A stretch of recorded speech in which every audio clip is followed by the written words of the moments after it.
Marc chapitre 5. Ozali Nzambe, sois loué. Kumama, Kumama. Pour toutes les personnes qui ne comprennent pas le lingala, ça veut dire tu es Dieu, sois loué. C'est ce qu'on dit quoi. Ozali Nzambe, sois loué, ça veut dire tu es Dieu, sois loué. Et donc là, le cœur répond Kumama, Kumama, ça veut dire sois loué, sois loué. Alléluia. Ça sera un peu un style un peu zoulou hein, de l'Afrique du Sud. Ça serait un peu bien cette musique-là. Alléluia. Bon, je reviens sur l'essentiel. Marc chapitre 5, à partir du verset 21. La Bible dit Jésus, dans la barque, regagna l'autre rive, où une grande foule s'assembla près de lui et était au bord de la mer. Alors vint l'un des chefs de la synagogue, nommé Jairus, et l'ayant aperçu, se jeta à ses pieds et lui demanda cette instance prière. Ma petite fille est à l'extrémité, viens, impose-lui les mains afin qu'elle soit sauvée et qu'elle vive. Jésus s'en alla avec lui et une grande foule le suivait et le pressait. Or, il y avait une femme à tête de perte de sang depuis 12 ans. Elle avait beaucoup souffert entre les mains de plusieurs médecins et elle avait dépensé tout ce qu'elle possédait. Elle n'avait éprouvé aucun soulagement. Aucun soulagement. Mais elle était allée plutôt en empirant. Ayant entendu parler de Jésus, elle vint dans la foule par derrière et toucha son vêtement, car elle disait, si je puis seulement toucher ses vêtements, je serai guérie. Au même instant, la perte de sang s'arrêta. Et elle sentit dans son corps qu'elle était guérie de son mal. Jésus connut aussitôt en lui qu'une force était sortie de lui et se retournant au milieu de la foule et dit, qui a touché mes vêtements? Ses disciples lui dirent, tu vois la foule qui t'oppresse et tu dis qui m'a touché? Et il regarda autour de lui, puis pour voir celle qui avait fait cela. La femme effrayée et tremblante, sachant ce qui s'était passé en elle, vint se jeter à ses pieds et lui dit toute la vérité. Mais Jésus lui dit, ma fille, ta foi, ta foi, alléluia, ta foi t'a sauvée. Va en paix et sois guéri de ton mal. Comme il parlait encore souvent de chez le chef de la synagogue, des gens qui lui dirent, ta fille est morte, pourquoi importuner davantage le maître? Mais Jésus, sans tenir compte de ses paroles, dit au chef de la synagogue, ne crains pas, crois seulement. Ne crains pas, crois seulement. Alléluia. Ne crains pas, crois seulement. Et il ne permit à personne de l'accompagner, si ce n'est à Pierre, à Jacques, à Jean, frère de Jacques. Même certains miracles, quand Jésus devait les faire, il ne laissait pas tout le monde venir avec lui. Il choisissait les gens. Ils arrivèrent à la maison du chef de la synagogue où Jésus vit une foule bouillante et des gens qui pleuraient, poussaient des grands cris. Il entra et leur dit, pourquoi faites-vous du bruit? Pourquoi pleurez-vous? L'enfant n'est pas morte, mais elle dort. Et se moquèrent de lui. Alors, ayant fait sortir tout le monde, il prit avec lui le père et la mère de l'enfant et ceux qui l'avaient accompagné. Et il entra là où était l'enfant. Il la saisit par la main et lui dit, Talita Kumi, ce qui signifie, jeune fille, lève-toi, je te le dis. Aussitôt, la jeune fille se leva et s'est mise à marcher, car elle avait 12 ans, et ils furent dans un grand étonnement. Jésus leur adressa de fortes recommandations pour que personne ne sût la chose. Et il dit qu'on donna à manger à la fille. Alléluia. Qu'on te donne à manger ce soir, en tout cas. Alléluia. Voilà, que Dieu vous bénisse. Dans ce texte, c'est vrai qu'il y a tellement beaucoup de vérité dans ce texte qu'on ne peut pas tout aborder. On va essayer d'élever un ou deux, juste deux par principe au vu du temps, parce qu'ici, le soir, en réalité, on donne que des exhortations pour nous un peu créer, de préparer un peu à la prédication, à la prière plutôt, je voulais dire. Alléluia. Ici, c'est un très beau récit où Jésus, dans ses œuvres, le Seigneur est dans ses œuvres, et la Bible nous parle ici de Jairus. J'avais dit hier que Jairus voulait dire celui que Dieu éclaire. Alléluia. Et que hier, je vous ai dit que Jésus, il revenait de notre côté, et à son retour, lorsqu'il était en train de rentrer, il y avait une très grande foule qui l'attendait. Une très, très grande foule l'attendait. Beaucoup de gens.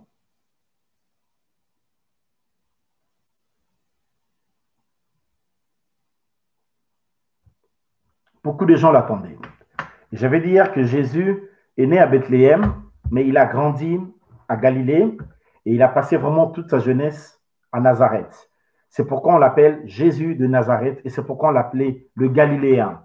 Parce que toute sa vie ou toute sa jeunesse, il a passé à Nazareth. C'est ce que j'avais dit hier. Et ici, il est chez lui. Il est à Galilée. Il est dans sa maison. Il est dans sa boîte. Il est dans sa ville. C'est ce que je vais dire en réalité. Et donc, lorsqu'il arrive, il y avait une très grande foule qui le suivait. Il y avait un homme qui s'appelait Jairus, Dieu éclairé. Ce gars-là était un des chefs de la synagogue. Et hier, je vous ai fait comprendre que les synagogues étaient les endroits, ce n'était pas le temple, les synagogues. Le temple, il n'y en avait qu'un seul, à Jérusalem.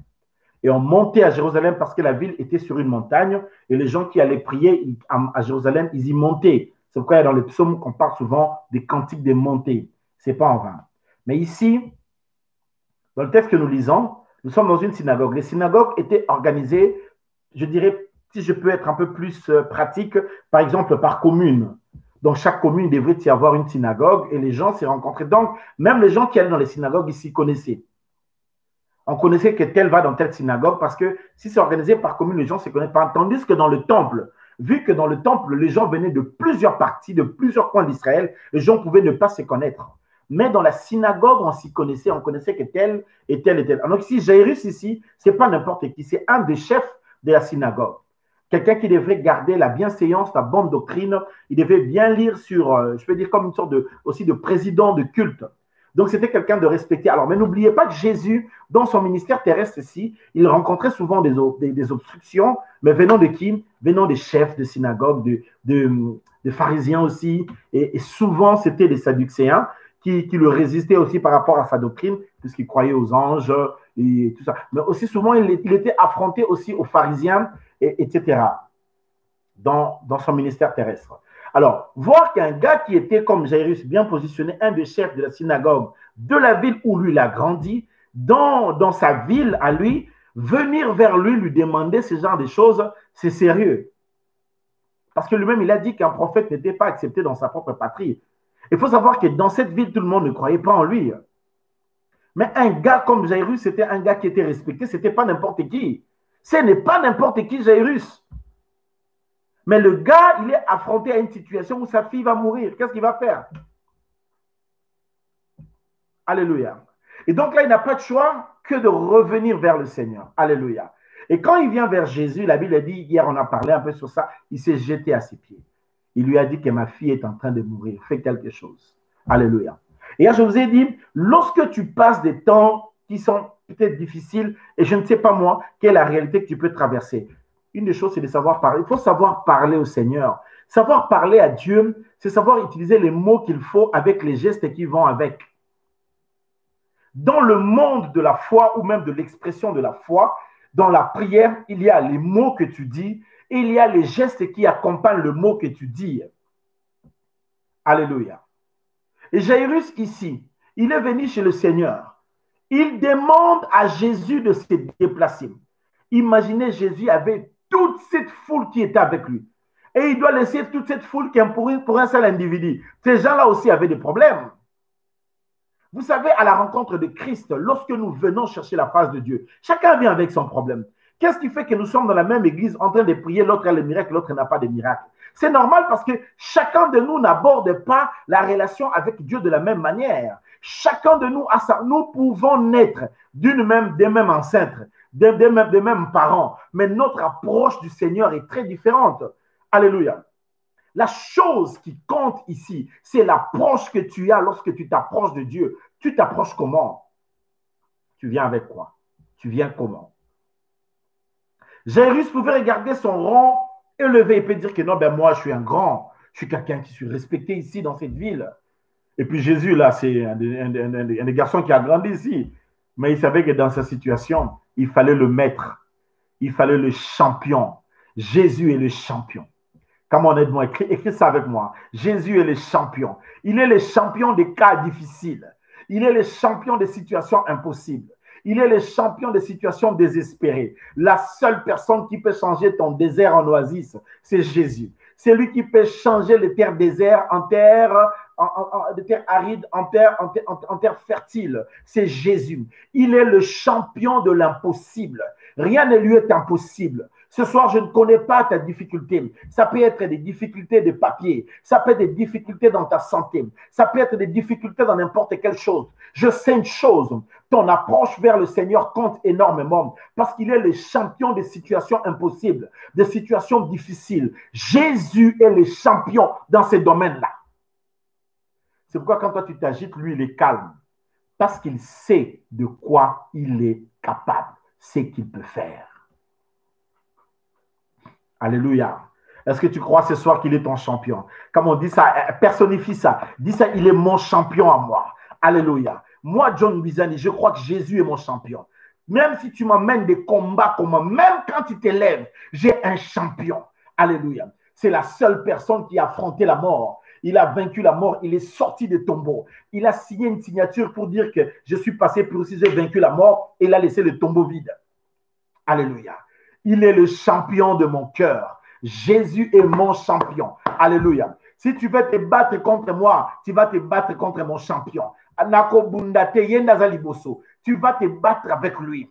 Parce que lui-même, il dit, avec Dieu, nous ferons des exploits, mais lui, il écrasera nos ennemis. En d'autres termes, c'est lui qui va se battre. C'est lui. Mais c'est lui qui va remporter la victoire. C'est moi. Donc, lui, il se bat. Lorsqu'il finit de gagner la bataille, il prend la couronne, il me donne, il me dit, toi, prends la couronne. Qui est comme Jésus? Quelqu'un peut acclamer le Seigneur Jésus. Alléluia. Que Dieu vous bénisse. Alléluia. Alors, ici, on est dans deux écoles de la foi. La première école de la foi, c'est l'école de Jairus. Jairus, lui, veut une chose. Il veut déplacer Jésus. Et quand Jésus se déplace pour aller vers Jairus, en chemin pour aller guérir la fille de Jairus, une femme qui n'était pas dans le programme, que les gens n'avaient pas programmé, une femme que la société avait mis à côté, parce qu'elle était une femme de perte de sang. On disait qu'elle était peut-être maudite. On disait qu'elle était peut-être ceci ou cela. Les gens connaissaient, quand quelqu'un a ce genre de maladies, de problèmes, ce ne sont pas des maladies qui sont privées. Il y a des problèmes qui sont privés. Après, il y a d'autres problèmes qui sont publics. Lorsqu'une personne te regarde, il voit directement le problème que tu as. Et cette femme avait un problème qui était public. Elle avait une perte de sang. Quel est le garçon qui pouvait faire des avances à cette femme? Et puis, on n'est pas dans les technologies modernes de ces époques ici. Quand une femme a une perte de sang, il y a tellement de technologies aujourd'hui dans ce siècle qui peuvent l'aider, ne fût-ce qu'à ne pas être exposé. Mais en ces temps-là, il n'y a pas de technologie qu'il y a ici aujourd'hui. Et ce n'est pas évident. Et elle était exposée, le sang coulait. Comment faire? Comment faire? Il y a des fois certaines maladies, c'est dur. C'est dur. Est-ce qu'un gars pouvait vivre avec une femme comme ça? La Bible dit qu'elle avait tout dépensé auprès des médecins. Elle avait donc donné Vous savez, des fois, le diable peut donner à quelqu'un une maladie pour vider son porte-monnaie. Il y a ces maladies qui sont des maladies qui sont diaboliques. Ça vient dans le but de t'appauvrir. Il y a ces familles où quand l'argent entre, l'enfant tombe malade. Quand seulement l'argent entre, quelqu'un dans la maison tombe malade. Donc, ça veut dire que toi, toute ta vie, tu es là simplement, on te dit que tel est tombé malade, tu envoies l'argent. Tel est tombé malade, tu envoies l'argent. Donc, en un mois, tu es le champion d'envoyer les gens aux hôpitaux pour que les gens aillent être soignés. Alléluia. Et tu peux aussi être un homme qui est tout le temps malade, en sorte que le diable veut que tu sois malade dans un but, un seul but, que tu n'ailles pas là. Tu peux travailler, tu sais, même quand tu travailles, tu as un bon salaire. Quand tu es malade, tu vas vouloir te soigner. Alors là, je profite pour dire aux gens qui ne donnent pas leur dîme. Parmi les puissances qui créent des maladies viennent. Parce que le diable peut te laisser travailler, puis il crée des circonstances pour que tu ne puisses jamais épargner. Or, pour les gens qui connaissent le principe de la dîme, il y a une protection même sur leur santé, une protection sur leurs finances qui va les empêcher de faire quoi? D'être tout le temps en train de dépenser. C'est des promesses bibliques. Et si tu ne comprends pas cela, tu auras toujours le travail, mais il y aura toujours des problèmes qui t'empêcheront de pouvoir épargner. Parce que c'est une manière, le diable est intelligent. Il utilise des manières intelligentes de te sucer de l'argent pour t'empêcher de construire quelque chose, de bâtir quelque chose. C'est le diable. Il travaille comme ça. Il est malin dans sa manière de fonctionner. Il ne te dira pas, et toi-même tu ne comprendras pas. Allez, revenons sur l'essentiel. Et donc, cette femme a dépensé tout ce qu'elle avait auprès de plusieurs médecins.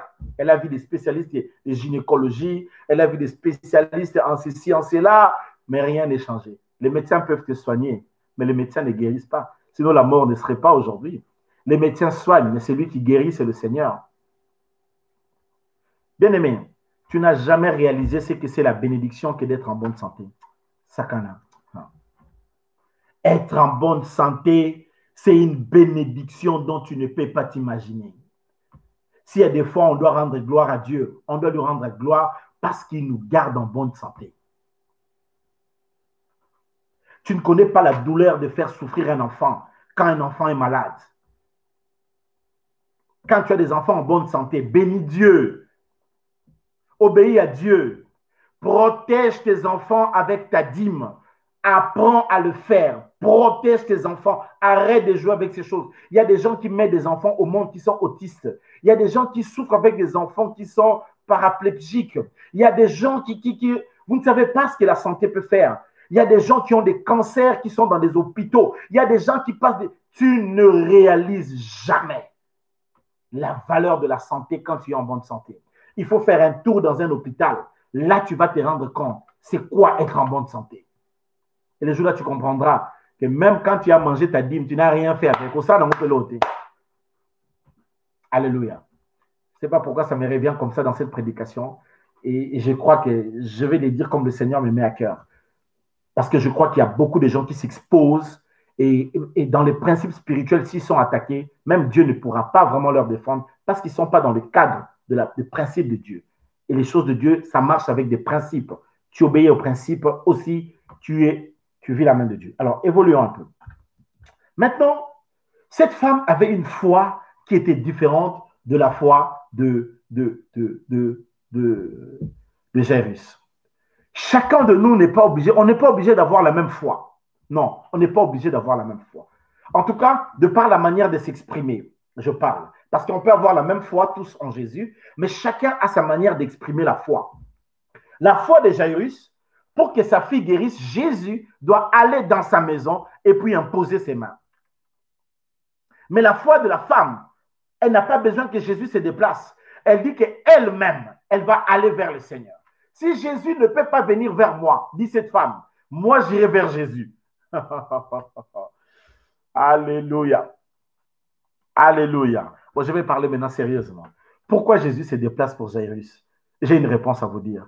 Parce que Jairus était aussi quelqu'un d'important pour l'œuvre de Dieu. Il y a des gens pour qui le Seigneur lui-même est prêt à se déplacer. Des gens qui sont utiles pour Dieu, Dieu se déplacera pour eux. S'il faut qu'il se déplace, il va se déplacer. Il va se déplacer. Alléluia. Jairus le fait bien. Il exprime sa foi avec le geste qui va avec. Il s'agenouille, il se jette devant Dieu. Mais n'oubliez pas, même quand il se jette devant le Seigneur, c'est quelqu'un qui est utile dans la synagogue, là où Jésus allait aussi prêcher. C'est quelqu'un qui servait Dieu.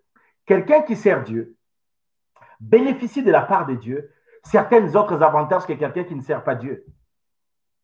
Je vous dis, tout le monde peut être chrétien, mais même quand tout le monde est chrétien, tout le monde n'a pas les mêmes avantages en l'ordre de priorité.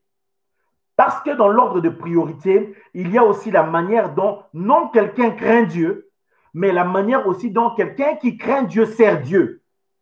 Parce que tu peux craindre Dieu et ne pas le servir, mais tu peux craindre Dieu et lui être utile.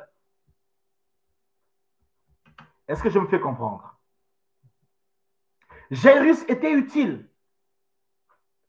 Et quelqu'un qui est dans le service comme ça, quand il demande à Dieu, Seigneur, fais quelque chose pour moi, Dieu le fait. Quand il s'agenouille, il le reconnaît. Et Jésus est prêt à se déplacer. Alors je vais dire ça fortement. Il est prêt à laisser tous les succès qu'il avait, toute la foule qui le suivait, toutes les personnes qui le suivaient. Jésus était prêt à laisser tous ces gens les renvoyer, rien que pour aller dans la maison de Jairus, pour aller guérir la fille de Jairus. Eh bien, il faut le faire. Et puis avoir l'audace de dire à Jésus de laisser tout le monde pour venir chez toi, pour ressusciter, pour prier pour ta fille qui est malade. Eh bien, il faut le faire. Alléluia. Oui, nous devons être utiles à l'œuvre de Dieu. Parce qu'il y a certaines de ces prières qui sont exaucées parce que tu es utile à Dieu. Alors, je vais dire ça fortement. Ceux qui sont utiles dans l'œuvre de Dieu, certaines de leurs prières ne sont pas que des demandes, mais c'est un droit dans lequel ils doivent entrer. Alors d'autres gens, ce n'est pas un droit. Pour d'autres gens, ça dépend si Dieu veut. Mais pour d'autres cas des gens, ça ne dépend pas si Dieu veut, mais c'est que Dieu devra le faire parce que c'est leur droit. Donnez-moi un amen que je parle. Alléluia. Donnez-moi un grand amen que je parle ce soir. Je dois vous dire des vérités comme ça, c'est très important pour votre vie chrétienne. Alléluia. Je crois qu'on n'a plus assez de temps parce que bientôt on va prier. Alors, soyez utile à Dieu. On a des ministères ici dans l'église connectée. On a des partenariats. Maintenant, on va avoir une équipe de connexion qui va travailler avec le contexte d'évangélisation. On met en place une équipe d'intercession. Mais entre dans notre ministère ici. Viens travailler pour l'œuvre de Dieu. Tu ne travailles pas pour un homme. Tu travailles pour le Seigneur. Tu fais avancer la cause du Seigneur. Tu peux dire, je vais faire partie de l'équipe de la connexion. Ça veut dire, là, tu vas travailler à l'évangélisation. Nous te prenons l'équipe de la connexion, tu travailles avec nous. Non, je vais faire partie de l'équipe de l'intercession. Nous te mettons dans notre équipe d'intercession. Nous prions et nous intercédons pour toucher les vies, toucher le monde, amener Christ partout dans le monde. Tu peux aussi faire de notre équipe partenariale. Tu dis, non, je vais être un partenaire. Les partenaires, ça commence à partir de $1. Tu peux dire, moi, chaque mois, je mettrai $1 pour l'œuvre de Dieu. Je mettrai 2 € pour l'œuvre de Dieu. Je mettrai le montant que tu veux. Mais même quand on te donne des opportunités comme ça pour être utile à Dieu, parfois toi, tu ne veux pas. Mais tu veux un Dieu qui te sert. Oh, Dieu, donne-moi! Dieu, donne-moi! Non, non, non, ça marche comme ça. Il y a des choses qui fonctionnent pour les déplacer. Jésus peut bien guérir tout le monde, mais les déplacer, il se déplace aussi en regardant qui est utile pour lui. Ah ouais, c'est la vérité, c'est la parole de Dieu. Donnez-moi un amen que je vous dise quelque chose. Alors, lorsque Jésus s'est déplacé pour suivre Jairus, en chemin, la femme là est venue notre foi. Elle me dit, non, non, non, non, non. De toute manière, moi, avec le Père de sang, Jésus ne peut pas se déplacer vers moi. En plus, je ne suis même pas assez utile dans l'œuvre de Dieu. Mais qu'est-ce que je vais faire? Je vais faire un effort. C'est que Jairus pouvait, parce qu'il servait le Seigneur, recevoir, déplacer le Seigneur gratuitement et facilement. Cette femme-là, elle devait faire des efforts pour l'avoir. Tu vas dans quel cas? Dans le cas des efforts ou dans le cas où la grâce est en train de couler? Moi, j'ai choisi dans le cas où la grâce coule. Alléluia. Avec la perte de femme, avec Jairus, c'est Jésus qui s'est déplacé lui-même. Mais la foi de cette femme est aussi à louer. Mais elle a fait un effort, elle est allée vers le Seigneur. Elle est allée toucher par derrière le pan de sa robe. Et elle avait la foi en elle-même que Jésus. Alléluia. Alors, il y a 2 manières d'exprimer la foi. Il y a des gens qui expriment leur foi et Dieu devra, Nzambe, il faut à ça, là, je dis ça en français, Dieu devra agir. Parce que ces gens-là, ce sont ces enfants qui lui servent, qui lui sont utiles. Et il y a d'autres gens qui, eux, vont exprimer seulement leur foi. C'est pourquoi vous voyez, même dans le monde de la foi, il y a d'autres gens qui sont des païens. Mais parce qu'ils ont fait un effort, un pas de la foi, Dieu les a exaucés. Tandis que les chrétiens ne comprennent pas qu'ils mettent Dieu dans une position de droit. Parce que Dieu n'est pas ton créateur seulement, mais Dieu est ton Père. Et en tant que ton Père, il se doit de te faire du bien. Il se doit de te bénir. C'est une question de droit. Ce n'est pas une question de ceci ou cela. Voilà pourquoi, lorsque tu es déjà son enfant ou son fils et que tu as Christ en toi, un peu de pas de foi te suffira pour que tu voies la gloire ou la bénédiction de Dieu dans ta vie. Tu me donnes un amen. Thanks, man. Il faut qu'on parte. Il faut qu'on prie. Alors, je vais atterrir avec cet enseignement de ce soir. La femme, là, lui a arrêté. 2 manières d'exprimer la foi. Ou tu vas vers lui, ou tu l'attires vers toi. Tu n'es pas utile à Dieu, mais tu veux que Dieu se déplace. Il ne se déplacera pas. Toi, va faire l'effort. Tu es utile à Dieu, tu n'as pas à faire 1000 efforts. Tu as seulement à croire en le Dieu Seigneur. Tu as seulement à l'adorer, à s'agenouiller. Tu as seulement à l'appeler et de croire en lui et de l'appeler comme ton Père. Tu vas voir comment il va ouvrir le ciel de ta maison. Il va descendre. Et il va émietter tous les petits démons là qui te faisaient obstacle, que tu n'aies pas de travail, que tu n'aies pas d'enfants, que tu n'aies pas de l'argent. Tous les petits démons qui t'entouraient un peu dans ta maison, qui faisaient que tu sois tout le temps malade, il va s'occuper d'eux sérieusement. Et toi, tu seras libre et tu pourras témoigner la gloire de Dieu. Aimez le Seigneur et servez-le. et vous allez avoir les grâces. Et Jésus est allé. Je ne vais pas continuer avec le texte parce que j'avais dit qu'il y a trop de vérité que je peux dégager ici. Alléluia. Cette femme-là s'est dit, bien aimé, de toute manière, que ce soit enfant de Dieu ou créature de Dieu, ce qui est sûr, c'est que Dieu exauce ta foi. Et tout celui qui a la foi, Dieu le considère comme étant son enfant. Dieu aime la foi. Dieu répond non à la prière, mais à la prière de la foi. Je peux répéter ça? Aidez-moi à écrire ça. Dieu ne répond pas à la prière. Dieu répond à la prière de la foi. C'est la prière de la foi qui crée le miracle. C'est la prière, parce que tu peux être enfant de Dieu, mais tu ne crois pas en lui. Il veut que tu croies quand tu prieras. Et tu verras les merveilles du Seigneur. Tu verras la grâce du Seigneur. Tu verras la bénédiction du Seigneur. Alléluia. Est-ce que quelqu'un peut acclamer l'Éternel ce soir? Alléluia. Maintenant, tu peux acclamer, on acclame. Dieu te bénisse. Maintenant, on va aller en prière. Il nous reste peut-être 5 minutes.